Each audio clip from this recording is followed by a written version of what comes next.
Bienvenidos al webinar organizado por la Asociación Petroquímica Latinoamericana y Chemical Market Analytic. Bueno, bienvenidos a Eduardo y Adrián. Eduardo Mecherefe es director ejecutivo de OPIS para Latinoamérica y Adrián Calcaño es vicepresidente global de energía para OPIS. Bueno, el tema que vamos a hablar hoy es el gas natural en Estados Unidos y su impacto en Latinoamérica. Bueno, para comenzar, como sabemos, el mercado global de gas se encuentra en un momento clave. Desde tu perspectiva, Adrián, ¿cuál es el panorama y cuáles son los desafíos para el mercado de gas natural en la actualidad? Muchas gracias, Patricia, y agradezco a la APLA la oportunidad de platicar con ustedes de este tema tan importante, no solamente para el mercado de gas natural en sí, pero también el efecto que tiene la industria petroquímica por muchos, muchos años. Pues bueno, en realidad lo que está pasando en el gas natural es un resultado pues, de un conflicto no tanto físico, pero también ideológico. Por muchos años, obviamente se había apostado mucho al gas natural como una energía limpia, más limpia que otras, por ejemplo, pero sobre todo el desarrollo de los campos de yacimientos de gas donde se tenían, ha sido una parte importante del desarrollo de la industria energética. Y esto obviamente ha dado mucho acceso a materias primas en petroquímica en los países que tienen la fortuna de tenerlos. Pero con la conversación tan abierta que se ha hecho sobre la transición energética, en cierta manera Europa sobre todo le puso mucha pausa al desarrollo de nuevos producción de hidrocarburos y el gas natural estuvo incluido. Y veíamos cómo en cierta manera se estaba siendo una transición de una manera un tanto agresiva y el gas natural no era parte de esta transición.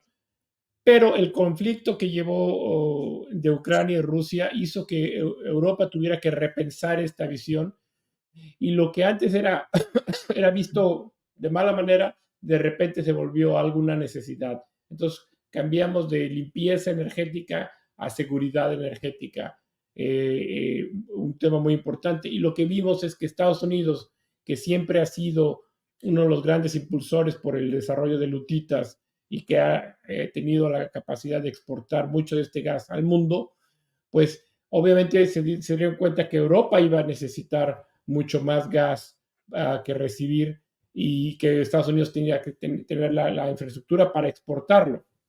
Una de las cosas que es importante señalar en el gas natural es que a diferencia del crudo y otros mercados, todavía está muy segmentado, todavía es muy regionalizado por el hecho de que las exportaciones no son tan fluidas como, por ejemplo, en el caso del crudo o la gasolina o el propano. Entonces, los precios, el diferencial de precios que hay en las regiones es bastante, bastante considerable. Y, por ejemplo, a pesar de que cuando explota el conflicto de Ucrania, el precio se dispara en Europa y a pesar de que había capacidad de, bueno, ya hay gas de sobra en Estados Unidos para mandarlo, ni Estados Unidos tenía la capacidad de exportarlo todo por limitaciones de terminales de exportación y Europa tampoco podía recibirlo todo, lo cual hace que este diferencial de precio está limitado por estas limitantes de infraestructura. Pero lo que crea este diferencial es un incentivo ahora, tanto como para Estados Unidos, para crear más capacidad de exportación, como para Europa ser un poco más pragmático y construir más capacidad de importación para poder serse beneficiado de este gas. La buena noticia es que, bueno, pues el mundo se va a balancear, se va a integrar mucho más en cuanto al gas, pero obviamente esto va a tener más demanda disponible, el precio referencia de Henry Hub pues va a tender a subir y los precios en Europa van a tender a bajar a medida que esta conexión se establezca. Y esto es importante porque ahora, en cierta manera, el conflicto en Europa, esta necesidad de seguridad energética, le ha dado un nuevo impulso al gas, ha vuelto a ser factible invertir en eso y sobre todo el LNG, el gas natural licuado, va a ser un factor muy importante para rebalancear y poder satisfacer esta seguridad energética que en los últimos años ha sido mucho más importante que la transición energética en sí. Perfecto, muchas gracias, Adrián. Y una pregunta para Eduardo. Bajo este contexto internacional, ¿cuáles pensás o cuáles a tu criterio serían los retos para el mercado de gas natural en Latinoamérica? Hola Patricia, hola Adrián, gracias a APLA por la invitación, un placer platicar aquí con ustedes sobre ese tema, como dijo Adrián, tan importante para la industria petroquímica y para otras industrias y para el desarrollo de la región, ¿no? O sea, yo veo como Adrián dijo muy bien, o sea, tenemos varios desafíos, varios retos importantes en los países de Latinoamérica. México tiene sus retos a partir de la relación con Estados Unidos. Colombia tiene sus retos porque con el nuevo gobierno de Gustavo Petro se ha cancelado varias autorizaciones para nuevos contratos de exploración de crudo y de gas. Entonces, de esa forma se ha buscado nuevas formas de traer gas para abastecer a Colombia. Y ahí se van ahí las discusiones entre Venezuela y Colombia y cómo traer gas de Venezuela a Colombia. O sea, hay temas bastante complejos de manejar y Colombia seguramente va a necesitar bastante gas también para su desarrollo. Hay proyectos offshore, proyectos bastante costosos para desarrollarse, entonces son retos bastante importantes ahí en el norte de la región. Pero en el cono sur sabemos que lo que pasa es que hay una caída de producción bastante sustancial de Bolivia. Brasil y Bolivia tenían una dependencia que se ha disminuido en los últimos años, pero tenían una dependencia y contratos de largo plazo con Bolivia para fornecimiento de gas. Uh, si no me equivoco, ahí por algunos análisis que he visto, Argentina, con los desarrollos recientes de Vaca Muerta, debería estar o sea, cortando su abastecimiento ahí de gas de Bolivia, si no me equivoco, ahí aún este año.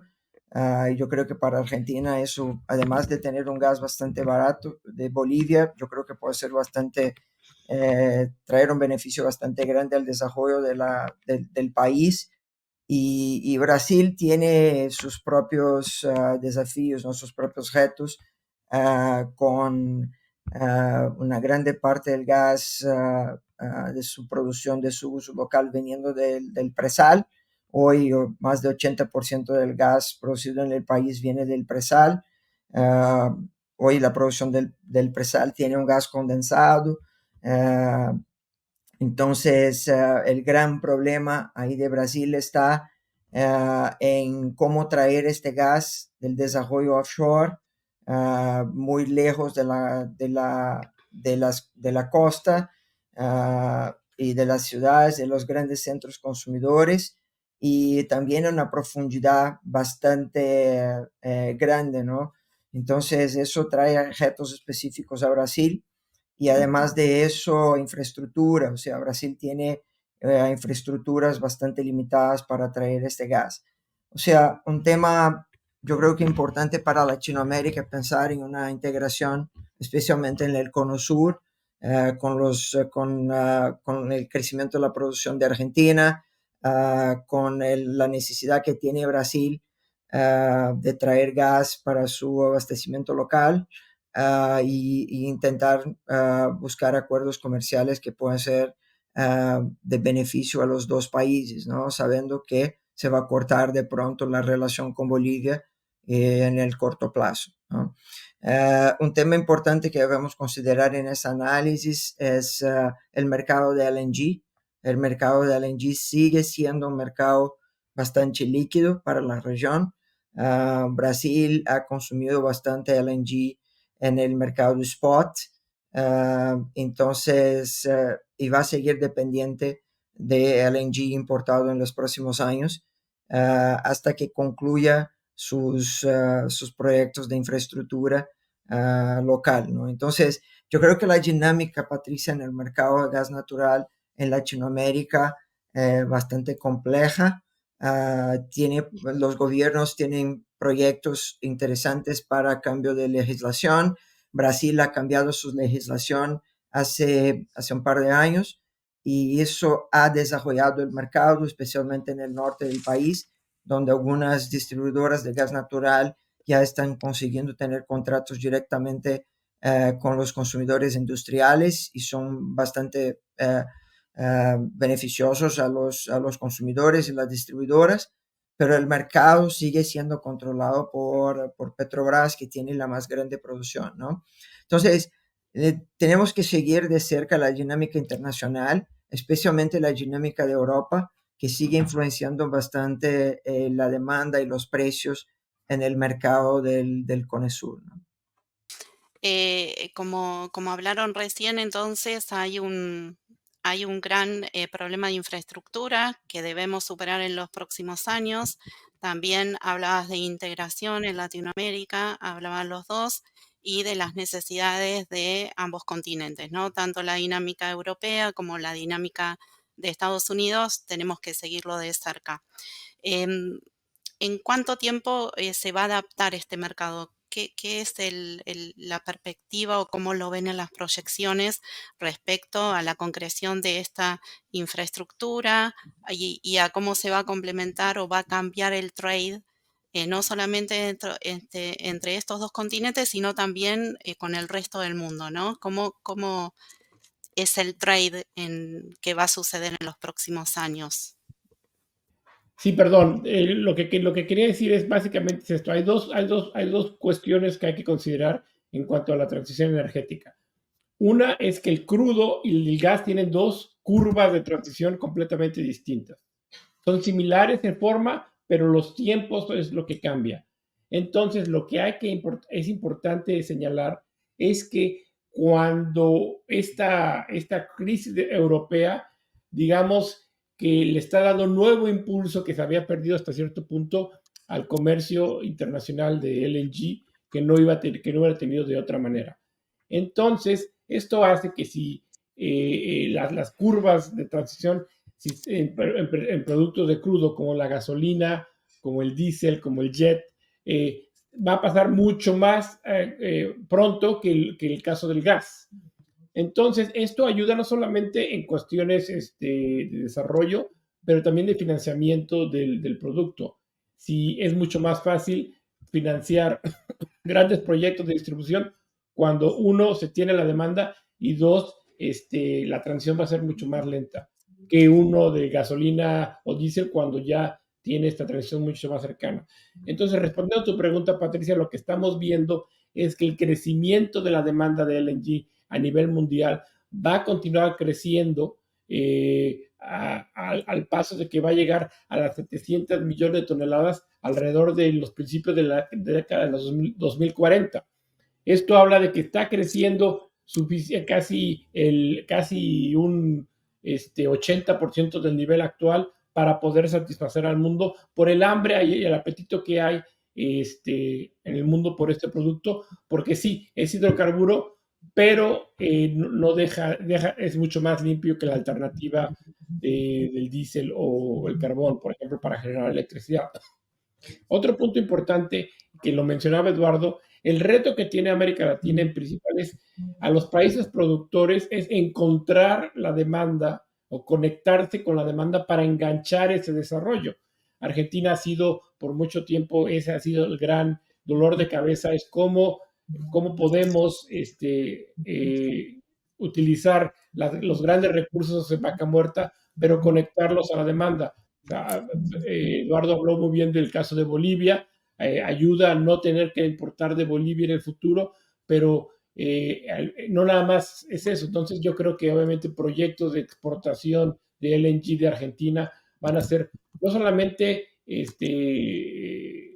favorables, pero súper necesarios para poder darle salida a estos recursos, sobre todo cuando tenemos un espacio de tiempo ya definido. Sabemos que va a haber transición de gas en algún momento, entonces este es el momento para actuar y realmente sacarle el jugo. El caso de Brasil es un poquito más complicado porque a diferencia de Argentina, los recursos están en aguas profundas.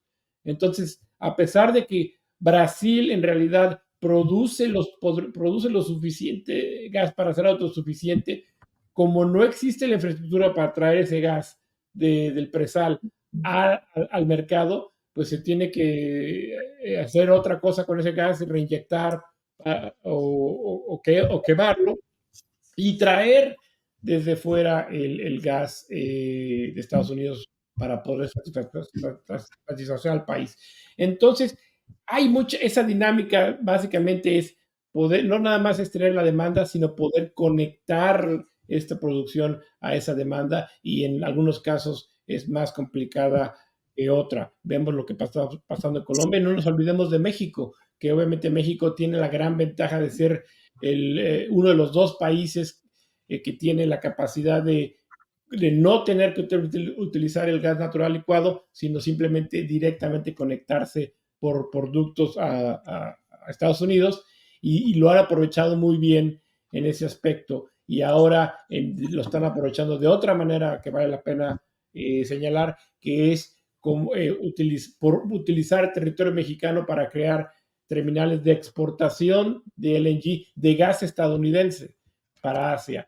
Entonces, esa manera pragmática de encontrar cómo conectar la demanda que existe con la oferta que existe es en realidad el reto para el desarrollo del gas en el mundo. Sí, y no, es un excelente punto, Adrián. Gracias por comentarlo. Yo creo que es importante, Patricia, regresando a tu pregunta, o sea, Brasil ha desarrollado varios proyectos de infraestructura desde la descubierta del presal, ¿no? Algunos proyectos como Rota 1, Rota 2, son proyectos que se conectan los más importantes campos de producción del presal a las estaciones de tratamiento de gas en la costa de Río de Janeiro y de São Paulo. Pero la Rota 3, un proyecto que hace mucho que se está desarrollando, se ha retrasado muchísimo. Son proyectos de demasiada inversión, proyectos muy caros, como ha dicho Adrián y como les comenté en mi comentario inicial, o sea, que involucra, o sea, tecnología, porque estamos trayendo gas de proyectos demasiadamente profundos, o sea, de muy lejos de la costa del país, o sea, cómo conectarles al mercado.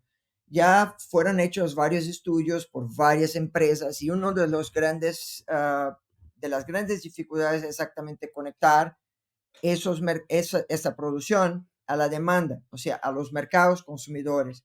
¿Cuál es el potencial de ese mercado consumidor? Que probablemente sería enorme, pero ¿a qué precio? ¿No? O sea, ¿a qué precio valería la pena invertir en un tipo de proyecto demasiadamente costoso y que llevaría mucho tiempo para desarrollarlo, para entregar gas al mercado a un determinado precio y que se va a consumir, ¿no? Sabemos que la industria petroquímica tiene su precio, o sea, target, ¿no? No que Brasil entregue gas a ese precio hoy. Sabemos cuáles son los costos de transporte entre 2 y 4 dólares por millón de BTU. O sea, sabemos todos los costos involucrados en ese tipo de proyecto, pero estamos hablando de proyectos de infraestructura demasiadamente costosos, ¿no? Demasiadamente que requieren demasiada inversión, muchísima inversión por parte de los invertidores. Entonces, no son fáciles, ¿no? O sea, y yo creo que sí hay que pensar en cómo traer ese gas de vaca muerta, esa producción que se ha incrementado muchísimo, y que se va a seguir incrementando a otros mercados consumidores, no solamente a Brasil, pero ahí se pone otros mercados consumidores adentro de Latinoamérica que claro, yo creo que Argentina tiene que encontrar su punto de equilibrio para su sazonalidad de consumo y a partir de, mientras lleguen a ese punto, empezar a entender cuáles son los mercados consumidores que pueden tomar ese gas adicional, pero seguramente hay muchos mercados consumidores adentro de la región que podrían ser integrados con proyectos más simples, ¿no? O sea, conectando con Brasil por el sur, quizás, o sea, haciendo una inversión del gas bowl, por ejemplo, y haciendo quizás una construcción de un gasoducto más pequeño, o sea, para conectarles al sur de Brasil. O sea, siempre va a requerir una cierta inversión, pero hay que buscar los proyectos que demanden menos inversión y menos tiempo de construcción, ¿no? Ok, bueno, ahí está claro que América Latina tiene un gran potencial en este producto y que si hablamos de puntos claves, en primer lugar me parece que está la expansión de la infraestructura, ¿no? Y esa infraestructura está relacionada también de la manera que se obtiene el gas, ¿no? Que a veces es demasiado costoso, como mencionabas en Brasil, porque está en aguas profundas. Me imagino que tiene un costo bastante diferente, ¿no? Y bastante distinto a los demás lugares. En Argentina también que necesitamos también esa infraestructura como primer paso. Entiendo que también la legislación tiene que acompañar a estos grandes proyectos, ¿no? Em, y que vamos a obtener y que lo fundamental es lograr una integración regional, ¿no? Porque ahí está la clave de empezar a conectarse y que ese gas esté y alimente la demanda que se genere en todos estos países. Hablaron también de la conexión de la demanda con los futuros proyectos que hacemos y en especial importancia ese precio que hablabas, Eduardo, de el precio es crucial para saber cómo monetizar y cómo lograr aquellos proyectos que pensamos a gran escala, ¿no? También me parece otro punto importante el desarrollo de gas natural en Colombia, ¿no? Que entiendo que tiene más de 17 pozos que están explorando o que en el último tiempo, ¿no? Como un actor importante. Otro actor importante es México, como decía Adrián, también comentaba. O sea que también tenemos la transición energética, o sea, todos esos aspectos colaboran con el desarrollo de este mercado y hay grandes oportunidades. Depende de cómo vaya evolucionando, de cuáles son las condiciones, ya sabemos, de cada uno de los países, las geopolíticas o cómo interactúa el mundo para que esto eh, tenga un impacto importante en el futuro. No sé si hay Sí, algún Patricia, punto más que quieran te puedo hacer. comentar. Sí, yo quería comentar un punto más. Yo creo que es importante que el caso de Brasil se discute mucho. eh, ¿Cuál es el volumen de Ujú, producción que tiene Brasil de gas? ¿Por qué si hace un proceso de ok, reinyección tan grande? O sea, y cuánto más podría llegar de ese gas del presal al mercado, ¿no? Ese es un punto que hay muchas cuestiones técnicas que yo creo que no son relevantes a nuestra discusión aquí. Pero yo creo que vale la pena entender que si tomamos el total de producción de gas en Brasil hoy, estaría más o menos alrededor de 151 millones de metros cúbicos de gas al día, ¿no? Más o menos 52% de ese volumen es reinyectado, ¿no? Y mucho de la reinyección se hace porque no hay infraestructura, ¿no? Entonces, muchas veces hay preguntas por qué se hace tanta reinyección y todo. Claro, se hace la reinyección porque es necesario para producir más crudo o incluso para para que mejore la producción de los campos y todo. Pero un punto importante es entender que la reinjección se hace también por la falta de infraestructura de llevar este gas al mercado, ¿no? Entonces, yo creo que hay que puntuar ese tema, ¿no? Un otro tema que vale la pena entender es que con la abertura, y comentaste muy bien, el tema de legislación, o sea, con la abertura de la legislación, el mercado cada vez más va a pasar a las distribuidoras estaduales, ¿no? Y he esperado una caída de precio de gas en Brasil en 2024, alrededor de 10-15%. ¿Ok? Entonces, eso es lo que el mercado espera. Pero aún creo que no llegamos a un precio que sea el ideal a la industria, especialmente si estamos comparando con el Henry Hub en Estados Unidos, que Adrián, creo que estamos considerando para este año alrededor de 3.50, nuestro pronóstico de 3.50, 3.70, más o menos. Sí, más, de hecho, hasta puede ser hasta menor si ves los nuevos movimientos de la última semana. Entonces, muy, muy difícil la competitividad contra el Henry Hub. Entonces, en cierta manera, como a lo que estás diciendo, Eduardo, es correcto. Al fin y al cabo, la pregunta que se hace el consumidor en Brasil es, ¿qué me sale más barato? ¿Desarrollar la infraestructura y a largo plazo y poder consumir gas brasileño o simplemente traer lo que está disponible de Estados Unidos a un precio más bajo? Entonces, en cierta manera se requiere un pensamiento de largo plazo, un holístico de todas las vertientes. Hay beneficios solamente de tenerlo local porque te da un gas sin procesar, lo que le da oportunidad de quedarse con los líquidos, que es lo que está, y eso que abre la puerta a la competitividad de la industria petroquímica, en el caso de Brasil, pero al mismo tiempo es difícil justificar por un largo periodo de tiempo estar pagando un producto más caro con la esperanza de que este baje de precio, ¿no? Entonces, yo creo que ahí el gobierno tendría que analizar, hacer un costo-beneficio sobre si vale la pena apoyar a la industria para que se desarrolle y llegue al punto de que sea competitiva o no. Y eso es obviamente, son conversaciones mayores.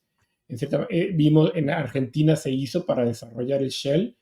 En cierta manera hubo una garantía de precio para poder detonarlo y ahorita están justamente viniendo mucho de los beneficios de haber aprendido ese desarrollo de Vaca Muerta a la par, independientemente de qué tan competitivo o no era contra Eagle Ford o Permian.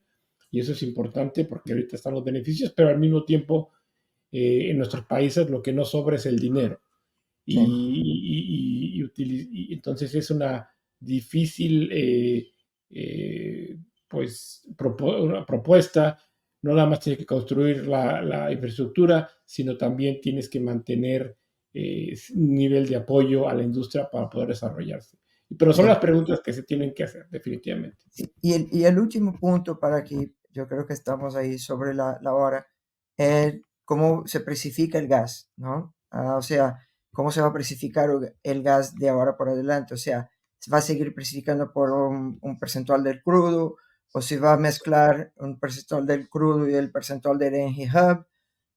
Si va a tener beneficio localmente o no. O sea, eso es algo que se discute mucho hoy y hay que poner las manos sobre eso, hay que debruçarse y ver si vale la pena crear una nueva fórmula de precificación del gas, ¿no? Para llevar al mercado.